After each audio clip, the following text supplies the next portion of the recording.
لیکن اے بار او میری چوکھٹ پہ رحم و درگزر کی بھیک مانگنے والے، عفو و درگزر کا سوال کرنے والے، معافی مانگنے والے، ہاں ہاں او میری بیٹی کے قاتل، او ہبار جا جا، آئے ہبار جا، میں نے تجھے بھی معاف کر دیا، او میری بیٹی کے قاتل جا، میں نے تجھے بھی بخش دیا، جا میں نے تجھے بھی درگزر کر دیا۔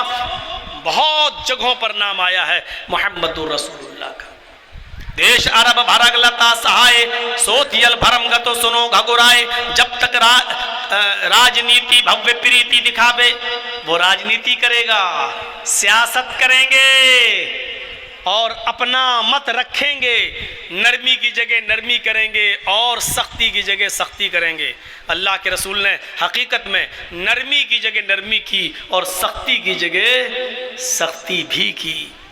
سختی کی تو اتنی کی کہ جاؤ اس مخزومیہ لڑکی کا ہاتھ کاٹ دو جس کا نام فاطمہ ہے۔ اللہ کے رسول بڑے اونچے گھر کی ہے تو کیا ہوا، امیری اور غریبی کے فرق کو میں نے مٹا دیا، جو مجرم ہوگا اس کو سزا دی جائے گی۔ ہاتھ کاٹ دیا گیا۔ اللہ کے رسول بڑی بدنامی ہو رہی ہے، ناک کٹ گئی، لوگ کہہ رہے ہیں اتنے بڑے خاندان کی لڑکی کا ہاتھ کاٹ دیا گیا۔ تو نبی اکرم نے کیا کہا، لو ان فاطمہ بنت محمد سرقت لقطعت یدہا، اگر اس کی جگہ پر میری اپنی بیٹی فاطمہ بھی ہوتی تو میں اس کا بھی ہاتھ کاٹ دیتا۔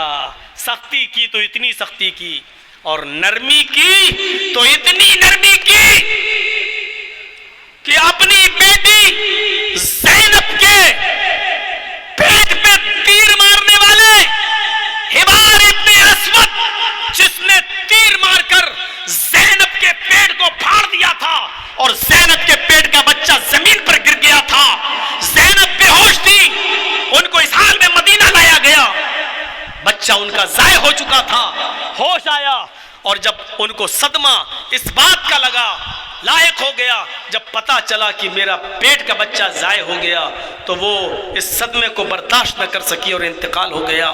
جب یہ ہبار ابن اسود فتح مکہ کے موقع پر نبی اکرم کے سامنے آتا ہے، نبی اکرم کے سامنے کھڑا ہوتا ہے، نبی اکرم کے سامنے آتا ہے اور کہتا اللہ کے رسول آپ ایک ایک کر کے سب کو معاف کر رہے ہیں اور عام معافی کا اعلان کر دیا ہے۔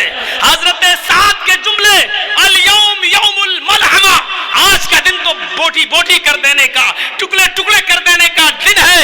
اس کے جواب میں آپ نے کہا بل الیوم یوم المرحمہ، آج کا دن تو رحم و کرم کا دن ہے۔ اے اللہ کے رسول میں بھی رحم و کرم کی امید لے کے آیا ہوں۔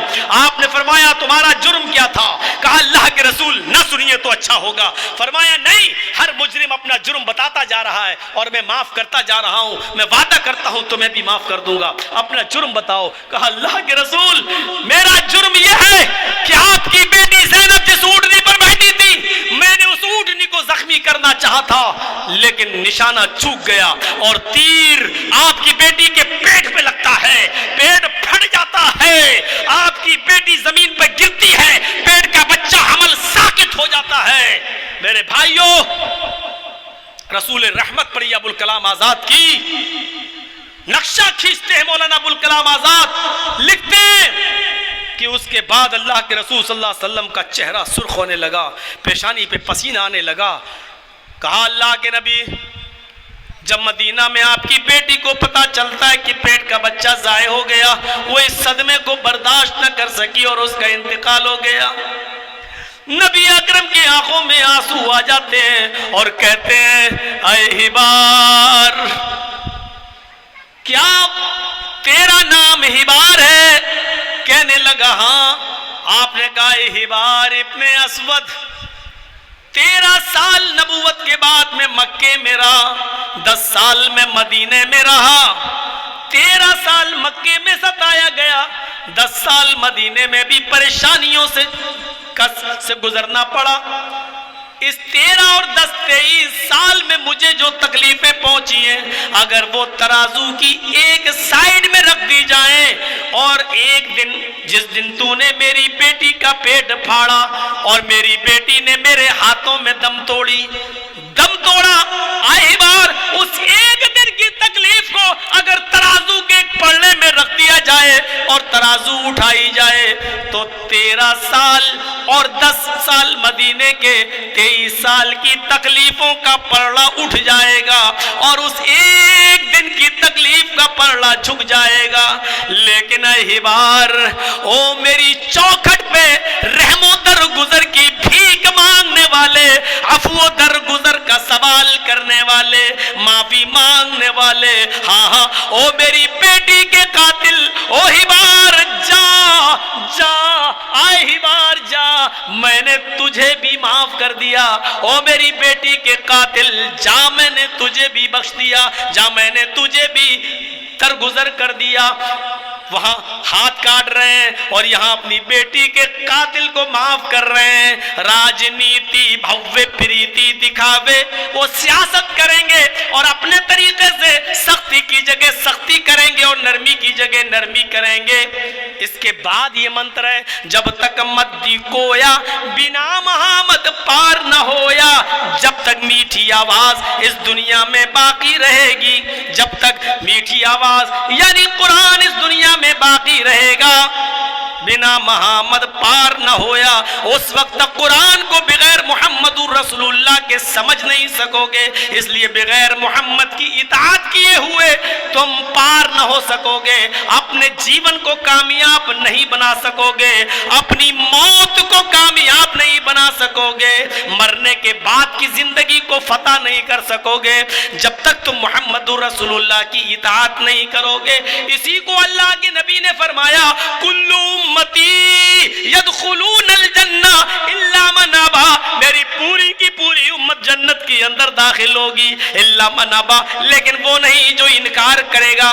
صحابہ نے پوچھا, قالوا من یابا, یا رسول اللہ, اے اللہ کے رسول آپ کا انکار کرنے والے لوگ کون ہیں, ایسا کون بدبخت ہے جو مسلمان بھی اور آپ کا انکار کرے. 2 جملوں میں اللہ کے نبی نے بات کو ختم کر دیا.